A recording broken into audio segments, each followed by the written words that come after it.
New York के एक अमीर शख्स mister Hiram B Otis England में रहने के लिए आए, मगर वो लंदन में नहीं रहना चाहते थे। वो शहर में नहीं रहना चाहते थे। वो लंदन के बाहर किसी गांव में रहना चाहते थे। लंदन के नजदीक ही एक बहुत बड़ा और पुराना घर था, कैंटरविल चेज। लॉर्ड कैंटरविल, जो उस घर के मालिक थे, उसे बेचना चाहते थे, तो मिस्टर ओटिस उनसे मिलने गए। मिस्टर ओटिस, मैं उस घर में नहीं रहता, बल्कि मैं उस घर में रहना ही नहीं चाहता। क्यों? क्योंकि उस घर में एक भूत रहता है। क्या? जी हाँ, कैंटरविल गोस्ट। लॉर्ड कैंटरविल, आपको पता है मैं एक अमेरिकन हूं और अमेरिका एक मॉडर्न कंट्री है। मैं भूतों पर विश्वास नहीं करता। आपने देखा है कभी वो कैंटरविल गोस्ट? जी नहीं, पर सुना है उसके बारे में। तो सुना है आपने उसके बारे में। लॉर्ड कैंटरविल, कभी किसी ने कोई भूत नहीं देखा, कभी किसी ने उसे पकड़कर म्यूजियम में नहीं रखा। आपने भी उस भूत को नहीं देखा? हाँ, लेकिन मेरे कई परिवार के लोगों ने देखा है। मेरी आंट ने देखा है उसे, और वो तो उसे देखकर इतनी डर गई कि सारी जिंदगी बीमार ही रही। वहाँ के नौकरों ने देखा है उसे, तभी तो वो लोग वहाँ रात को नहीं रहते हैं। ओह, तो कौन रहता है फिर वहाँ? मिसेस जमनी वहाँ रहती हैं। वो हाउसकीपर हैं, बस वही अकेली रहती हैं कैंटरविल चेज में। मैं आपका वो घर खरीदना चाहता हूँ, और हाँ, उस भूत को भी खरीदना चाहता हूँ। तो बताइए, आप कैंटरविल चेज को बेचना चाहेंगे और कैंटरविल गोस्ट को भी बेचना चाहेंगे? मैं बेचना ज़रूर चाहता हूँ, लेकिन देखिए, मैं आपको बेचने से पहले ही बता चुका हूँ कि उस घर में भूत रहता है। और मिस्टर हिरम बी ओटिस ने कैंटरविल चेज खरीद लिया। उनका परिवार भी अमेरिका से इंग्लैंड आ गया। परिवार में उनकी पत्नी थी लुक्रीशिया, 3 बेटे और एक बेटी। सबसे बड़ा बेटा वाशिंगटन ओटिस 20 साल का खूबसूरत नौजवान था। उससे छोटे दोनों भाई जुड़वा थे, 12 साल के, और उनकी प्यारी सी बेटी वर्जीनिया ओटिस 15 साल की थी। वो पुराना घर लंदन के पश्चिम में एक गांव में था। मिस्टर ओटिस और उनके परिवार ने लंदन तक का सफर ट्रेन से तय किया, और उसके बाद वो एक घोड़ा गाड़ी से अपने उस घर की ओर चल पड़े। कैंटरविल चेज बहुत बड़ी और पुरानी इमारत थी, चारों ओर पेड़ों से घिरी हुई। ओटिस परिवार के लोग घर को अच्छी तरह से अंदर बाहर से देखना चाहते थे, पर जब वो वहां पहुंचे तो अंधेरा घिराया था। बादल गरजने लगे, बारिश होने लगी, और वो लोग सीधे घर के अंदर चले गए। दरवाजे पर मिसेस अमनी उनका इंतजार कर रही थी। वो एक बूढ़ी औरत थी। उसने काला लिबास और सफेद एप्रन पहना हुआ था। कैंटरविल चेज में आपका स्वागत है। आप लोग चाय पीना चाहेंगे? जी शुक्रिया, मिस्टर ओटिस ने कहा। मिसेस अमनी उन्हें लाइब्रेरी में ले गई। वहां एक बहुत बड़ी मेज और कुर्सियां थी। आप लोग बैठिए, मैं चाय लाती हूँ। और फिर लाइब्रेरी में बैठकर उन सब ने चाय पी, और वो लोग एक बड़ी खिड़की से बाहर का दृश्य देखते रहे। बहुत तेज बारिश थी। रह रह कर बादल गरजते और गहरे काले आकाश में बिजली चमक उठती। मिसेस ओटिस ने कमरे के चारों तरफ नजर दौड़ाई। कई किताबें सजी हुई थी, दीवार पर पेंटिंग्स लगी थी। तभी उनकी नजर फर्श पर पड़े लाल धब्बे पर गई। ये लाल धब्बा क्या है मिसेस अमनी? ये खून का धब्बा है।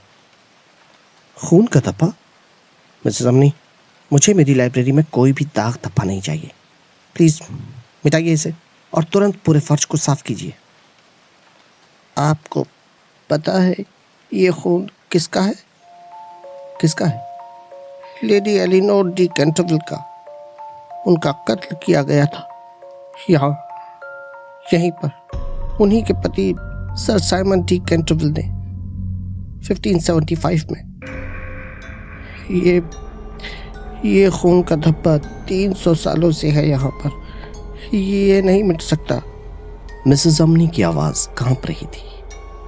तभी मिस्टर ओटिस का बड़ा बेटा वॉशिंगटन ओटिस बोल पड़ा, सब बकवास है। मैं अमेरिका से ये स्टेन रिमूवर लेकर आया हूँ, ये कोई भी दाग मिटा सकता है। ये कहते हुए उसने बैग से स्टेन रिमूवर निकाला और उस धब्बे पर रगड़ने लगा। 1 मिनट में ही वो धब्बा मिट गया और फर्श साफ हो गया। मिसेस अमनी डर के मारे कांपने लगी। 300 सालों से ये खून का धब्बा कोई नहीं मिटा सका था। वॉशिंगटन ओटिस हंसते हुए बोला, मेरा स्टेन रिमूवर कोई भी दाग मिटा सकता है। देखिए, खून का धब्बा चला गया। तभी बहुत जोर से बादल गरजे और बिजली चमकी। मिसेस अमनी बेहोश होकर गिर पड़ी। उनका चेहरा पीला पड़ गया था। मिसेस अमनी, मिसेस अमनी, आंखें खोलिए, मिस्टर ओटिस चिल्लाए। मिसेस अमनी ने कांपते हुए आंखें खोली।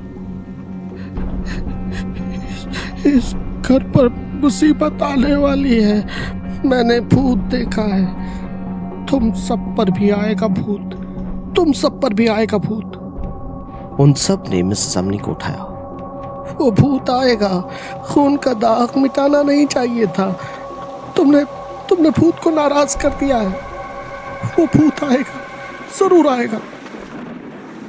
और मिसेस अमनी अपने कमरे में चली गई।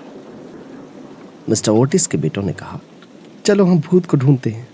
और फिर उन्होंने सारे घर में तलाशा, मगर कैंटरविल घोस्ट उन्हें नहीं मिला। फिर वो सोने चले गए। रात भर बादल की गरज और बिजली की चमक के साथ बारिश होती रही। अगली सुबह फिर वो उस लाइब्रेरी में गए तो उन्होंने देखा खून का वही धब्बा फिर से फर्श पर था। वॉशिंगटन ओटिस बोला, उफ, माँ को पसंद नहीं कि खून का ये धब्बा यहां रहे। मैं स्टेन रिमूवर से फिर से इसे साफ कर देता हूं। और उसने ऐसा ही किया।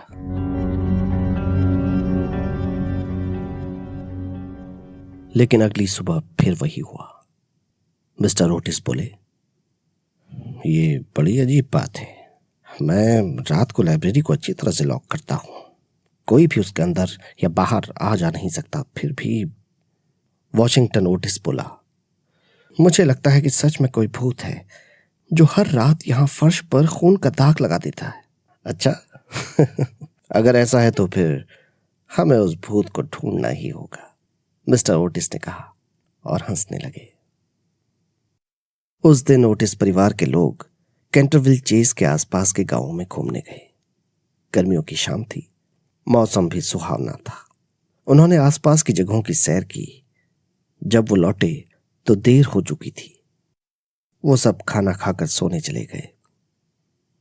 उनके बेडरूम्स सीढ़ियों के ऊपर बने कॉरिडोर से लगे हुए थे। आधी रात को मिस्टर ओटिस के कमरे के बाहर कुछ आवाज हुई, जैसे कोई मेटल चेन्स को आपस में रगड़ रहा हो। मिस्टर ओटिस अपने कमरे से बाहर आए तो उन्होंने कॉरिडोर में कैंटरविल घोस्ट को देखा। वो एक बूढ़ा इंसान था, लाल लाल आंखों वाला, लंबे सफेद बाल और पुराने जमाने के कपड़े पहने हुए था। उसके हाथ पैर में चेन बंधी हुई थी। उन्हीं की रगड़ से आवाज हो रही थी। एक्सक्यूज मी सर, आपकी इन चेन्स की वजह से बहुत बुरी आवाज हो रही है। आपको इन चेन्स में कोई ऑयल डालना चाहिए। ये लीजिए एक अमेरिकन ऑयल, इसे डालिए, मिस्टर ओटिस ने उस भूत से कहा और तेल की शीशी वहां रखकर सोने चले गए। कैंटरविल घोस्ट बहुत आश्चर्यचकित हुआ। वो 300 सालों से वहां रह रहा था। हर कोई उससे डरता था, मगर ये अमेरिकी शख्स मिस्टर ओटिस उससे जरा भी नहीं डरे। भूत ने तय किया कि वो इन लोगों को डरा कर ही रहेगा। उसने एक भूत हरी रोशनी कॉरिडोर में डाली और एक भयानक चीख निकाली। तभी दूसरा कमरा खुला और मिस्टर ओटिस के छोटे 2 जुड़वा बच्चे निकलकर बाहर आए। उनके हाथ में तकिए थे। दोनों ने तकियों को जोर से भूत पर मारा और उस पर हंसने लगे। भूत हैरान हुआ और मायूस भी। आज तक उस पर कोई हंसा नहीं था। सब उससे डरते थे। वो एक भूत था, द कैंटरविल घोस्ट। उसे समझ में नहीं आया कि वो अब क्या करे, और वो अचानक दीवार में गायब हो गया। द कैंटरविल घोस्ट अपने खुफिया कमरे में गया और कुर्सी पर जाकर बैठ गया और कुछ सोचने लगा। 300 सालों से वो सबको डरा रहा था। कभी खिड़की में अपनी छाया दिखाकर नौकरों को डराया, कभी सोए हुए लोगों को दरवाजे खटखटाकर, कभी मोमबत्तियां बुझाकर, कभी डरावनी आवाजें निकालकर। सब उससे डरे, पर कभी किसी ने उसे तेल की शीशी नहीं दी, कभी किसी ने उस पर तकिए नहीं मारे। वो सच में इस वक्त बहुत नाखुश था। वॉशिंगटन ओटिस हर रोज स्टेन रिमूवर से खून के धब्बों को मिटा देता और उस पर खूब हंसता। खून के धब्बे भी रंग बदलने लगे थे। कभी वो पर्पल हो जाते, कभी गहरे हरे। ओटिस परिवार के लोग इन बातों पर खूब हंसते। आज क्या रंग है खून का? वॉशिंगटन ओटिस पूछता। उसके जुड़वा भाई जवाब देते, आज हरा है, हरा खून। और फिर सब खूब हंसते। लेकिन उनकी बहन वर्जीनिया ओटिस नहीं हंसती और अक्सर खामोश रहती। उसे उस भूत पर तरस आता था। एक दिन उसने कहा, ये धब्बे 300 सालों से यहां हैं और हमें आए अभी 3 हफ्ते ही तो हुए। वो बेचारा भूत रोज इन्हें मनाता है। आप लोग उन्हें ऐसे ही क्यों नहीं छोड़ देते? लेकिन किसी ने उसकी बात नहीं सुनी। वो रविवार की रात थी। सब सोए हुए थे। अचानक सीढ़ियों के नीचे से एक खतरनाक आवाज आई। पूरा परिवार अपने कमरों से निकलकर सीढ़ियों से नीचे आ गया। मिस्टर ओटिस और वॉशिंगटन ने हाथों में मोमबत्तियां थामी हुई थी। उन्हें फिर से कुछ गिरने की आवाज आई। वहां पर एक 300 साल पुराना भारी कवच गिरा हुआ था और उसकी बगल में द कैंटरविल घोस्ट फर्श पर बैठा हुआ था। उसने ओटिस फैमिली को डराने के लिए वो भारी कवच पहनने की कोशिश की थी, लेकिन वो गिर पड़ा था और अपने घुटनों पर लगी चोट को सहला रहा था। मिस्टर ओटिस ने भूत पर बंदूक तान दी। उनके जुड़वा बच्चे भूत पर हंसने लगे। ये देखकर भूत को बहुत गुस्सा आ गया। उसने एक तेज आवाज निकाली, सभी मोमबत्तियों को बुझा दिया और अंधेरे में गुम हो गया। फिर अचानक वो सीढ़ियों के ऊपर पहुंच गया और चीखने लगा। लेकिन फिर भी ओटिस परिवार के लोग नहीं डरे। मिसेस ओटिस बोली, क्या तुम्हारे पेट में या सिर में दर्द है? मैं दवाई देती हूँ। भूत के गुस्से की सीमा नहीं रही और वो चीखता हुआ एक हरे धुएं में गायब होकर वापस अपने खुफिया कमरे में चला गया। अब उसने दोनों छोटे जुड़वा ओटिस भाइयों को डराने की योजना बनाई और आधी रात को अपने खुफिया कमरे से बाहर निकला। चुपचाप सीढ़ियां चढ़कर कॉरिडोर में आया। जैसे ही उन बच्चों के कमरों की ओर बढ़ा, उसके कदम रुक गए। उसके सामने एक गोल चेहरे और धधकती आंखों वाले भूत का भयानक चेहरा था। डर के मारे कैंटरविल घोस्ट की चीख निकल पड़ी और वो तुरंत अपने खुफिया कमरे की ओर भागा। वो बहुत डरा हुआ था। उसने पहले कभी भूत नहीं देखा था। सुबह होने से पहले कैंटरविल घोस्ट ने सोचा, क्या इस घर में 2 भूत हैं? मुझे दोबारा जाकर उसे देखना चाहिए। वो वापस वहीं गया तो उसने देखा दूसरा भूत अभी भी वहीं है। लेकिन अब उसकी आंखें धधक नहीं रही। उसे छुआ तो वह जमीन पर गिर पड़ा। तब जाकर उसे समझ आया कि वो चेहरा दरअसल एक पंपकिन है, जिसके अंदर जुड़वा ओटिस भाइयों ने जलती हुई मोमबत्ती रखी थी। वहीं पर एक कार्ड जमीन पर गिरा था, जिस पर लिखा था, the Otis ghost, the only true Canterville ghost. भूत वापस अपने कमरे में आ गया। वो बहुत थका हुआ और कमजोर था। 5 दिनों तक अपने खुफिया कमरे से बाहर नहीं निकला। उसके बाद भी भूत ने बहुत सारी कोशिशें की, लेकिन उन बच्चों को डरा नहीं पाया। उल्टे वो बच्चे अपनी शैतानियों से उस भूत को परेशान करने लगे।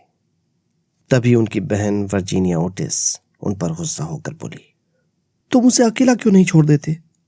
क्यों बार बार परेशान करते रहते हो उसे? बेचारा यहां कितने सालों से रह रहा है। भूत ने वर्जीनिया के ये शब्द सुने और कुछ राहत महसूस की।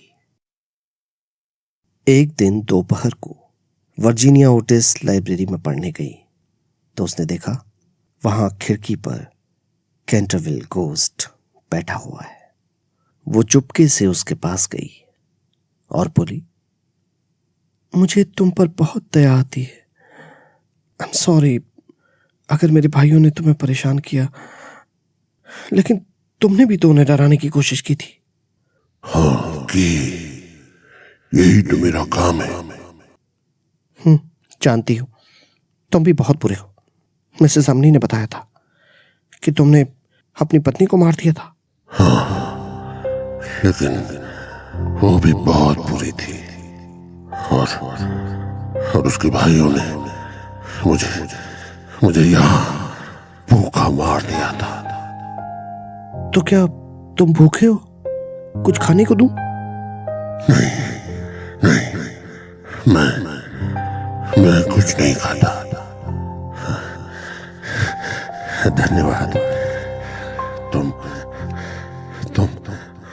बहुत अच्छी हो, बहुत अच्छी हो। अपने परिवार वालों की तरह नहीं हो। तुम भी तो कम नहीं हो। तुमने मेरा पेंट बॉक्स चुराया था और उसी से तुम खून के धब्बे बनाते थे।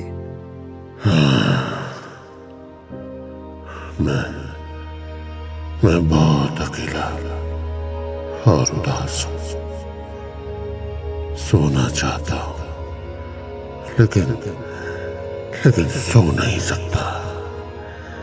300 सालों से नहीं सोया, जब से मेरी बीवी के भाइयों ने मुझे मार दिया था। ओह, बेचारे भूत। मुझे बताओ, मैं किस तरह से तुम्हारी मदद कर सकती हूँ? दूर जंगल में एक हरी भरी घास वाला मैदान है। एक बुलबुल रात भर वहां गाती है। बहुत सुरीला लेकिन दर्द भरा गीत।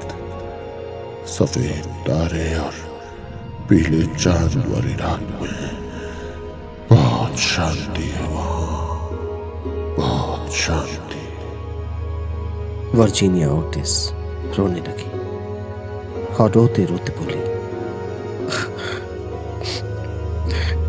क्या तुम गार्डन ऑफ डेथ की बात कर रहे हो? Garden of death? हाँ, वहां मंगल है ना आज। सिर्फ शांति, सिर्फ शांति। लेकिन प्यार उस बाग के दरवाजे खोल सकता है, क्योंकि प्यार मौत से भी ज्यादा ताकतवर है।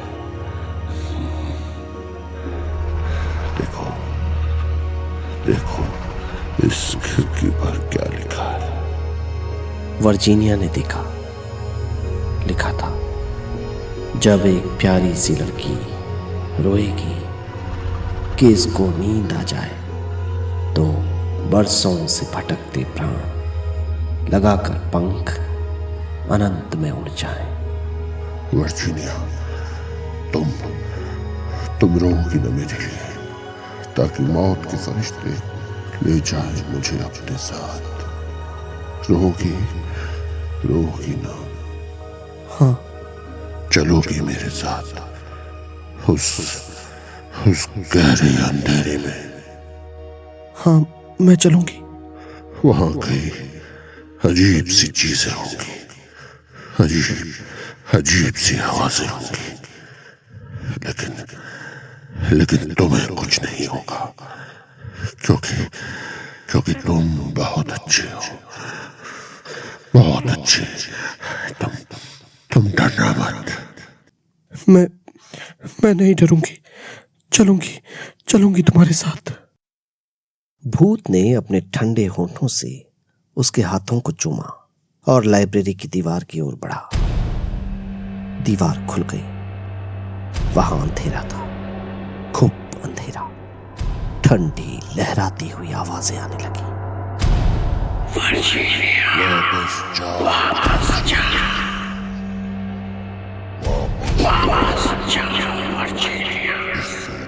इससे पहले कि देर हो जाए, वापस चले जा।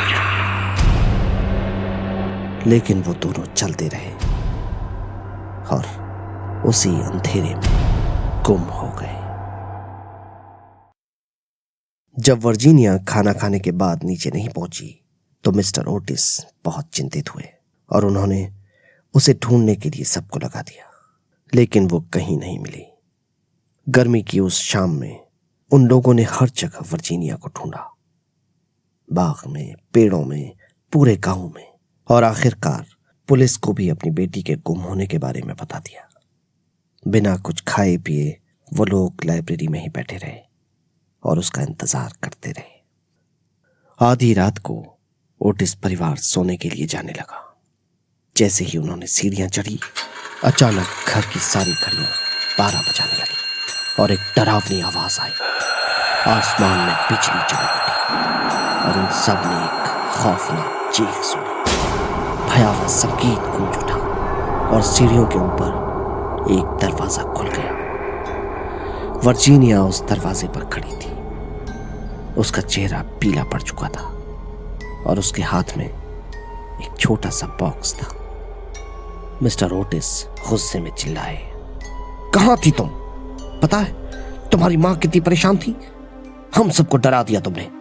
आइंदा ऐसा मजाक कभी मत करना। पापा, मैं उस भूत के साथ थी। वो भूत अब मर चुका है और अब उसकी आत्मा को शांति मिल गई है। उसने वो बॉक्स अपने पिता को दिया। उसमें लाल पत्थरों से जड़ा एक नेकलेस था। ये तुम्हें कहां से मिला? तुम कहां थी वर्जीनिया? मिस्टर ओटिस का गुस्सा शांत हो चुका था। आइए मैं दिखाती हूं। और सब उसके साथ चल पड़े। वॉशिंगटन ओटिस ने मोमबत्ती पकड़ी हुई थी। वो उन्हें एक सीक्रेट कॉरिडोर की ओर ले गई। उस छोटे से कमरे में दीवार पर 2 मेटल चेन्स बंधी हुई थी और चेन्स के अंत में एक कंकाल बंधा हुआ था। यह कंकाल सर साइमन डी कैंटरविल का है। 1575 में इन्होंने अपनी पत्नी को मार डाला था, तो पत्नी के भाइयों ने उन्हें यहां बंद कर दिया और वो भूख से तड़प तड़प कर मर गए। उनका भूत 300 सालों से इस घर में भटक रहा था। अब जाकर उसे शांति मिली है। और 4 रातों के बाद ओटिस फैमिली ने उसका अंतिम संस्कार कराया। आसपास के कई लोग उसमें शामिल हुए। वर्जीनिया ने कब्र पर सफेद फूल चढ़ाए और पीले चांद की ओर देखा। एक बुलबुल गा रही थी। उसका गीत बहुत सुरीला लेकिन उदासी भरा था।